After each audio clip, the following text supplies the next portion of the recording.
Welcome fans inside the Coaches Report right here on GoHofstra.com. I'm Brian Bohl, joined by the head coach of the Hofstra women's basketball team, Krista Kilburn-Steveskey. Coach, how's everything going? Really good, Brian, especially after last night. Well, you end the regular season with 3 straight victories. We'll start by recapping the weekend, the last 2 home games, victories over Drexel and the College of Charleston. Both pretty tightly contested games. Just what did you see out of the last 2 home games? Friday night was just a great test of fortitude against an extremely good Drexel team, and I think we kind of stunned them a little bit. We were going to refuse to lose, and I thought we defended extremely well, put a lot of pressure, and just had a really good team win. It was Ajane obviously had a stellar night, but across the board, all my guards. Crystal was good to the floor leader. Darius had an outstanding night. Just all the way from top to bottom, I was very proud of the effort. And Sunday, a very emotional day. It's senior day. You honored 5 players, 2 managers, so you had a lot of emotions to worry about before the game. Right. But you come out and your seniors give you some of the best efforts of the season. So just talk about that response. Yeah, they did. I said in all my years of coaching, I don't, I always try to compartmentalize because we do have a lot of basketball left, and so in that pregame speech, you don't, you're certainly not playing off any of emotions. It's already, tough enough, but it was very hard for me not to, emphasize for them to live in the present and to realize how much courage they all shown, to be there, whether they were a transfer that took a lot of guts to leave a place, whether they made the commitment to come to Hofstra, and then all the, some of the setbacks that people have had to endure in the senior class, and it's just a true character a lot of these women have exhibited all the way from my student assistants, to my players. So, it got pretty emotional in there, and, I said it's easy to talk really good about a group that you feel so strongly about, as a whole. So their effort was great. We had a little down spot in there, where we got up in the lead, and then we just, didn't play our regular game. But, we did what we needed to do, and then we certainly put in together at least good 3.5 quarters, in yesterday's game. Well, you talked about the identity that the seniors have created for this team, and for a lot of them, they aren't necessarily 4-year players. Just talk about, the impact that they have, where some, Jaquel for 3 seasons, Darius for 2, that even in a shorter amount of time, they're able to leave that legacy and leave that mark on a program. Well, and the weird part of it is I feel like they've been here forever because they were 3 legitimate players that I recruited heavily in the recruiting, process. Angie, who, committed extremely early, was a teammate of Sydney Epps in Asia, and we wanted her extremely bad, and she ended up going to GW and then came back, obviously. Jaquel was with the same AU program that Ajane is from, so she committed early to Florida State. And then Darius, I tracked Darius down her whole career, where she was at Exodus here, and she was at NAS, and the schools that she bounced to local Hempstead. So, yeah, so I knew so much about them, but then when they got here, it was even better, than expected. You knew Darius was a great person character-wise, so it was obviously Jaquel and Angie, but then, just in their personalities and their like zest for life. Darius makes me laugh every day, and I think that's probably the part I'm going to miss the most is, just her personality, to be able to lighten the load a little bit. You always need that, right? So, I just felt like they've been here, and even though, as you know, on paper, they haven't been here that long, but, they've been given the kind of the keys to the Porsche, and been allowed to drive it, and then, Crystal was given the keys as a freshman. And she was given the keys as a freshman, which doesn't normally happen. And look how she has been leading, and she's just been a great floor leader. And everyone you mentioned has really stepped up. Darius adding a rebounding presence now. In addition, the assist totals have always been there. So you see players sort of expanding their games a little bit. Exactly, and their games. Ajane's playing a guard. Darius is playing wherever we need to put her.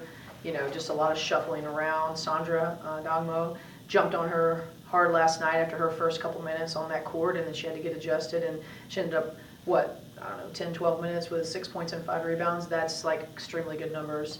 That's what she needs to do, to give Nay a break, to give Angie a break. And so I was very, very proud of what she did. Jaquel, 18 points. We had 4 people in double figures last night. So look at that great team when under a little bit of strife. Everybody kind of goes through problems. Everybody has injuries throughout the season, and we kind of got bit. But I just can't be any more proud of how the mix of Aliana and Jaquel mixing in with Darius and Crystal, who've been kind of leading the ship all year long, with Angie and Nay, and just how well that they are connecting, with middle sprinkled in. Olivia didn't get any last night, but she'll get some coming to the tournament, and then with Sandra. So, just I can't speak enough, right? I mean, the saying proud is not even, strong enough about how deeply I feel about this crew and what they are, what they're doing right now. And a bit of deja vu for the Pride. In 2013, you end the season at Northeastern. You turn right around a week later. You face them in the quarterfinals, and that's exactly what this situation is here. You clinched the third seed last night. Northeastern's the sixth seed. Yeah. So come from behind victory at Northeastern yesterday, and now you get them again next week. Right. Just talk about maybe some of the challenges of facing a team back to back, and obviously both teams have to go through that. Yeah, I mean we've had great success. We've obviously had a loss before too, but I was actually going back. I think we did Towson even times before. I was trying to remember without having the history book in front of me. But most notably, I remember the Northeastern because actually their Diop's Cash was a player. But it is, they obviously they'll come out swinging and just try to play just as hard, if not harder. And so we know what to expect. We know what they do, and they know what we do. So it's just going to be a battle. Just be a battle. But that's what it is this time of year. No one's going to go down easy, right? So. Neutral floor will be a lot better, having that little bit of experience, but at the end of the day, you got to play the game, so it doesn't really matter. Everybody's, I think, if you look at it, right, I think everybody almost is playing someone they played last week, if it pans out that way. If it pans out that way. If the higher seed wins, if the higher seed wins, then JMU would have the possibility of playing who they just played last week, and then Drexel will too, so that will be an interesting turnabout, right, statistically. But it's fun. We're ready. We're just having a good time right now. I think we just had a nice little, rebirth here, and I think we're going to be very well refueled and recharged to head down, to the showplace. And that was going to be my next question. You get a bit of a break before having to go down. Don't have to play this weekend. So for just how beneficial is that time off to maybe get some people healthy, get everyone's minds clear and then focused on what's coming next? Yeah, I was a little concerned with the possible problems that we were going to have with Northeastern of having to move the game, and so it just can't be any more happier that we played that and won that, and then we can just focus on recharging in the classroom. Everybody was in class today, even though we got in at 3 a.m. this morning. I'm sure nobody went to sleep like I didn't too much at all. But they were up. Everybody was at their 8 a.m.s this morning, and then they had 9:35, and then they go to 11, and they go 11 to 12:50. So it's a busy day for us on a Thursday. So everybody was at class. That's what the other side, and people don't realize, of the student athlete, right?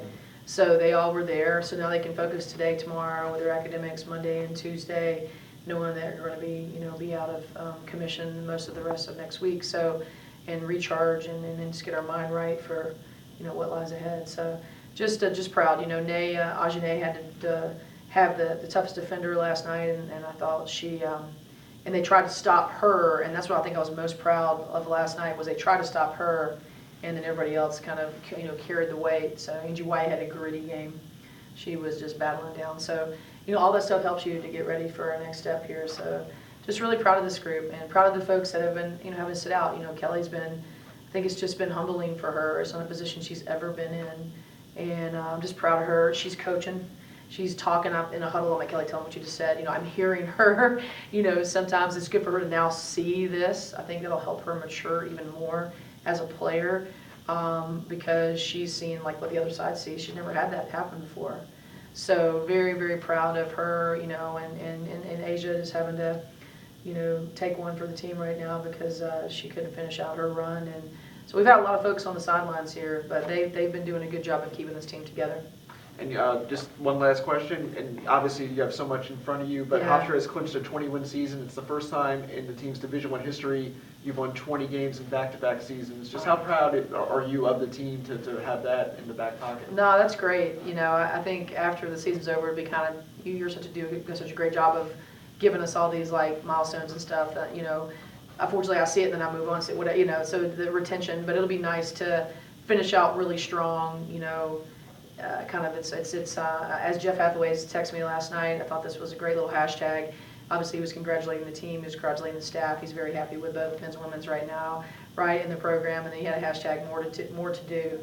And I like that. I was like, yeah, I'll have to use that one. But, you know, to have a chance after it's all over to reflect back, it's going to be nice to see what we're doing, you know, here at Hofstra and trying to make Hofstra a name, you know, for both sides of men's and women's basketball. Great. Well, Coach, best of luck in the tournament. Hofstra takes on Northeastern in the quarterfinals on Thursday at 7:30 p.m. It's the last game of the day at the Showplace Arena in Upper Marlboro, Maryland. You've been watching the Coaches Report right here on GoHofstra.com.